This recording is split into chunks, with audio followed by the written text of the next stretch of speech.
Doctor Sandeep, मैं आपके पास आऊंगा।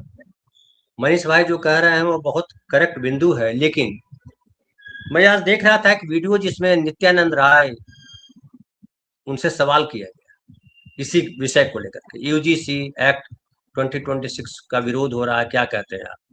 तो उन्होंने कहा, भारत माता की जय, हर हर महादेव, जय माता दी, वगैरह वगैरह, मतलब जो धार्मिक नारे हैं वो लगाने लगे। अब वो नित्यानंद राय जो है वो पिछड़े समाज से आते हैं, यादव समाज से आते हैं। बिहार में सामाजिक न्याय की लड़ाई बड़ी मजबूत लड़ाई है। पिछले 30 साल से सवर्ण वहां बना नहीं है मुख्यमंत्री, ये अलग चिंता है वहाँ। बीजेपी लगातार इस चिंता में गली जा रही है, आरएसएस गला जा रहा है कि बिहार में कैसे अपना मुख्यमंत्री हो। अब क्या आपको लग रहा है कि यूजीसी एक्ट 2026 लाने के बाद भेदभाव खत्म हो जाएगा? क्योंकि भेदभाव तो आज से नहीं हो, तो जिस दिन संविधान आया था उसी दिन लागू हुआ था कि धर्म, जाति, लिंग, भाषा के आधार पर कोई भेदभाव नहीं होगा। लेकिन लगातार भेदभाव हो रहे हैं, पुलिस स्टेशनों में भेदभाव हो रहे हैं, अदालतों में भेदभाव हो रहे हैं, धर्म धार्मिक स्थलों पर भेदभाव हो रहे हैं कि शंकराचार्य केवल ब्राह्मण बनेंगे, बाकी कोई शंकराचार्य नहीं बन सकता है। ऐसे तमाम मसले। क्या आपको लगता है कि इसके आने से क्या फर्क पड़ेगा ओबीसी समाज पर? जी धनंजय जी, आप सभी को नमस्कार। ये इससे कोई खास फर्क नहीं पड़ेगा। बेसिकली उसके इसका एक्चुअली प्रॉब्लम क्या है ना, कि स्ट्रक्चरलिज्म, संरचनावाद एक दार्शनिक विमर्श है, जो जो एक सैद्धांतिक विमर्श भी है, जिसे political science, sociology, history, social science में पढ़ाया जाता है, लिटरेचर में पढ़ाया जाता है, हिंदी साहित्य में, अंग्रेजी साहित्य में। और वो बताता है कि स्ट्रक्चर जो है ना, वो बहुत सारी चीजों को मीनिंग देता है, अर्थ देता है, और स्ट्रक्चर बहुत सारी चीजों के अर्थ को डिसाइड करता है। अब समझना है, क्योंकि ये एक विज्ञान है। अब इस बात को समझिए कि भारत में कोई भी परिवर्तन की गति इतनी धीमी, परिवर्तन ऑलमोस्ट है ही नहीं। आप देख रहे हैं कितने सुधारवादी कदम उठाए गए, लेकिन उसके बाद भी परिवर्तन नहीं आ रहा है। इसलिए नहीं आ रहा है धनंजय जी, कि जैसे मैं आपको व्यवहारिक कुछ चीजें बताता हूँ। व्यवहारिक, सैद्धांतिक अलग होती हैं, व्यवहारिक अलग होती हैं। अब आप देखिए कि इसी देश में ईडब्ल्यूएस रिजर्वेशन आया, ओबीसी रिजर्वेशन भी आया 90 में, जो कि लागू हो पाया। इंदिरा साहनी चली गई कोर्ट, 9 जजेस की बेंच में डिसाइड हुआ। वो डिसाइड हुआ, तुरंत वो कोर्ट ने स्टे लगाया, और वो 2 साल बाद 93 में लागू हुआ, और कहा गया कि क्रीमी लेयर रहेगा, नहीं ये जायज है। अब ईडब्ल्यूएस आया 19 जनवरी 2019 को, वो पहले लागू हो गया। लोग कोर्ट गए, बहुत बड़ी संख्या में लोग कोर्ट गए।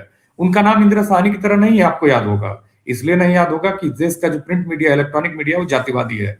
90% अपर कास्ट लोग 100% कंट्रोल करते हैं उसको। आपको मालूम ही नहीं चलने दिया। एक और चीज नहीं मालूम चलने दिया, कि वो जो बेंच थी जिसपे डिसीजन होना था, वो 2 साल बाद बैठी, मिश्रा जी की। उसकी लिपापोती कैसे हुई कि 3 ने कहा कि ये जायज है, और 2 ने कहा कि नहीं ये ठीक नहीं है। ये पहले से ही तय था कि आपको ये कहना है, फलाने ये कहेंगे, और उसको बताया कि नहीं ये वैलिड है, इसको किया जा सकता है, जबकि उसका आधार कहीं से भी वैज्ञानिक नहीं लगता। एग्जाम्पल देखिए, मिजोरम में 95% एसटी है, नागालैंड में 90% एसटी है। मैं तो एक लेमैन हूं, मैं ट्रेंड नहीं हूं जुडिशरी में। हालांकि मैं लॉ ग्रेजुएट हूं, लेकिन ट्रेंड नहीं हूं, मैं कोई प्रैक्टिस नहीं करता हूं। लेकिन एक बात स्पष्ट है कि क्या आंकड़े मंगाए गए थे? जैसे ओबीसी में क्रीमी लेयर आप लगा रहे थे, तो क्या आपने इसको मंगाया कि मिजोरम में कितने परसेंट लोग हैं? पूरे भारत में यूनिफॉर्म लागू हो गया। 10% ईडब्ल्यूएस रिजर्वेशन, 10% वहां ईडब्ल्यूएस है ही नहीं।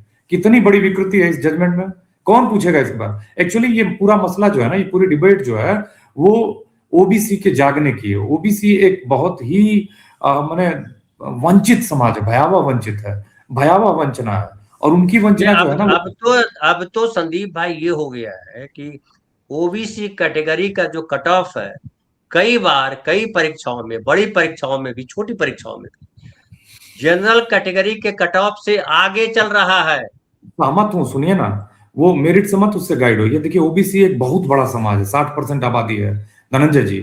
इस देश में जो हायर एजुकेशन में एनरोलमेंट है ना धनंजय जी, वो है 28%। हालांकि यूपीए 2 के बाद ये बहुत जबरदस्ती आंकड़ों में बढ़ाया गया है।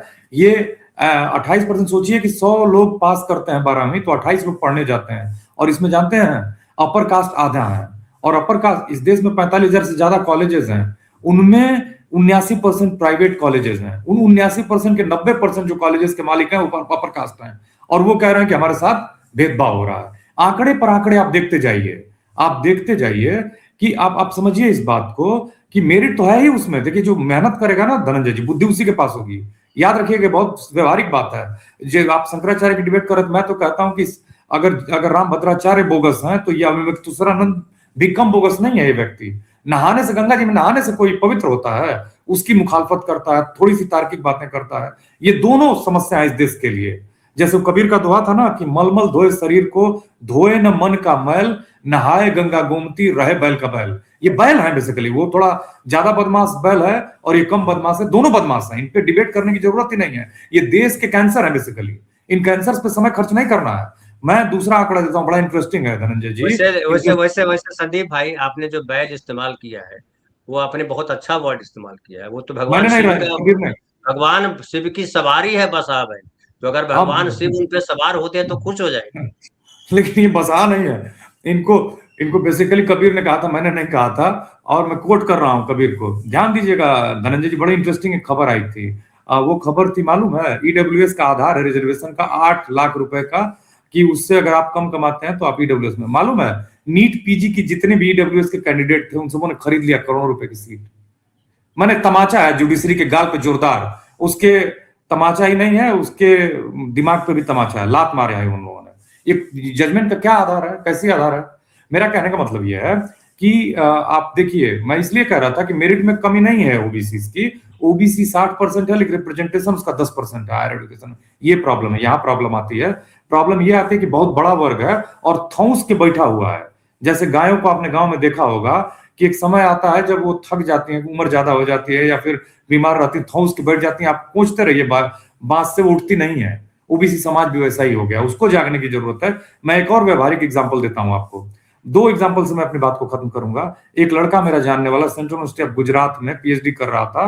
वो ओबीसी का है और मुझे जानता था कि मैं लिखता हूं, इससे उसके संपर्क था। उसने मुझे फोन किया कहीं से नंबर जुटा के और कहा कि मुझे पीएचडी ओबीसी मुद्दों पे नहीं किया जाने करने दिया जा रहा है। मैंने उसको बताया कि आप कोर्ट जाइए। कोर्ट गया वो। हर लड़का कोर्ट नहीं जाता अपनी यूनिवर्सिटी के खिलाफ। तेज था चूंकि वो, नेट था, जेआरएफ था। कोर्ट गया, जीत के आया। उसको मजबूरी में करानी पड़ी। जो सबसे खराब टीचर था उसको अलॉट किया गया सुपरवाइजर के तौर पे। कर रहा है, जमा भी कर दिया उसने। ऐसा हर लड़का 100 में 99 नहीं करते हैं, एक करता है। आपको मैं बताऊं कि इतनी भयावह स्थिति है कि देखिए कमेटीज कैसे बनाई जाएंगी अभी भी। इसलिए ये इनइफेक्टिव है कि 5 लोगों की कमेटी बना दी गई। होता क्या है कि इवन जो उसमें रहेगा ना, एससी एसटी ओबीसी, महिला और दिव्यांग या विकलांग जो भी कहिए, ये बेसिकली क्या होता है कि यूनिवर्सिटीज में इनका रिप्रेजेंटेशन अभी भी, कॉलेजेस में और सरकारी यूनिवर्सिटीज में इनकी आबादी 30% से कम है। माने इनका रिप्रेजेंटेशन, जैसे मैं आपको बता रहा हूँ, एससी का रिजर्वेशन है 15%, इनका रिप्रेजेंटेशन है 14% के आसपास। एसटी का 7% रिजर्वेशन है, 7% रिप्रेजेंटेशन है। ओबीसी का 27% रिजर्वेशन है, 23% से ज्यादा लोग नहीं है। कुल मिला के कितने होते हैं? 40 से भी कम है। ऐसी स्थिति में होता क्या है कि ज्यादातर लोग जो सत्ता, जो कंट्रोल करने वाले वीसी, 50 सेंट्रल यूनिवर्सिटीज हैं, अगर 46 हैं तो उसमें 40 से ऊपर अपर कास्ट हैं। अब वो क्या होता है कि हर किसी को प्रमोशन पाना है, तो वो सत्ता के चमचे ही होते हैं, भले ही कहने को ओबीसी होंगे उस कमेटी में। ये अपने से चापलूसी करके तैयार रहते हैं कुछ भी करने के लिए, साइन करने के लिए। नित्यानंद राय के लिए मैंने इसलिए तो आपको बताया कि वही सवाल भाई किया मैं तो बोल शायद। रहा, मैं उस पे भी आ रहा था। बहुत इंटरेस्टिंग आपने बात कही। देखिए नित्यानंद राय, बेसिकली दिक्कत ये है कि जो शरीफ, जो अच्छे लोग हैं, जिनको बोलना चाहिए, जिनको मंत्री होना चाहिए, वो घर में बैठे हुए अपने ड्राइंग रूम में। और जो एक नंबर के अव्वल दर्जे के जो गुंडे हैं वो मंत्री बन के घूम रहे हैं। इस समाज का दुर्भाग्य है। उनको पढ़ाई लिखाई से क्या मतलब है? उनको तर्क से क्या मतलब? उनको विज्ञान से क्या मतलब है? उनको ये थोड़े मालूम है कि इंग्लैंड आज इंग्लैंड नहीं होता अगर वहां एलिजाबेथ फर्स्ट नहीं होती। अगर वो भी उसी तरह से क्राइस्ट क्राइस्ट करते तो आज इंग्लैंड जो है ना अफ्रीका रहता। तो ये हमारे मॉडल थोड़े ही हैं वो नित्यानंद राय। इनफैक्ट उनको जेल में होना चाहिए। उस दुर्भाग्य से इस देश के गृह मंत्री हैं। देखिए सबसे बड़ा आयरनी देखिए कि जिस व्यक्ति को ट्रायल में होना चाहिए वो गृह मंत्री दूसरों को मैंने गाइड कर रहा है, पुलिस को गाइड कर रहा है। तो मेरा मेरा कहने का मतलब ये है कि आप तमाम तरह की चीजों को देख लीजिए। अब आप एक एक तक इससे मेरिट को तय करिए कि मेरिट में हालत यह है भारत की, आज तक 9 लोगों ने नोबेल जीता है। अब आप देखिए कि वो जो यूनिवर्सिटी थी बिलासपुर की, अशोक चक्रवाल ने एक मनोज रूपड़ा को, मैंने एक नंबर का बेकार आदमी वाइस चांसलर बना हुआ है उस विश्वविद्यालय का, क्या होगा एक साहित्यकार को वो ये बर्दाश्त नहीं कर सकता है कि वो उन्हें टोक दें कि भाई तुम विषय पे बोलो। उसके बाद उसने बस उनको मारा नहीं चप्पल निकाल के, बस उसने मारा नहीं, उसके बाद हर कुछ कहा। क्या उसको ये अधिकार है? एक नागरिक को वैसे कह सकता है? वो भी उसके विश्वविद्यालय ने उसको गेस्ट बनाया था। पब्लिक पैसे से वो वाइस चांसलर है वहां पे, अपने अपने पापा के पैसे की यूनिवर्सिटी में नहीं वाइस चांसलर है। ये सवाल पूछा, एमएचआरडी ने पूछा कि तुमने मनोज रुपड़ा का किस अधिकार से अपमान किया। ये आप समझिए इस बात को, आप समझिए कि एक साहित्यकार जो कि बहुत बोल्ड होते हैं, बहुत ज्ञानी होते हैं, उसका जब इस तरह से अपमान हो रहा है, ओबीसी की क्या हैसियत है कि न्याय मांग लेगा। एक ऐसा समाज जो 60% आबादी में है, 100 में 60 लोग हैं, वो सड़क पे आके इन 10% लोगों को काउंटर नहीं कर पा रहे हैं।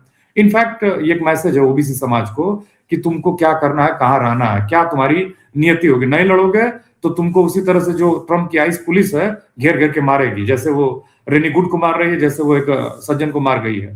तो ओबीसी समाज के लोगों के लिए क्लैरियन कॉल है, एक ऐसी कॉल है जिसमें उनको तय करना है कि जागना है कि सोना है, या चापलूसी करना है या खड़ा होना है विरोध में। ये उनकी कॉल है। ठीक है।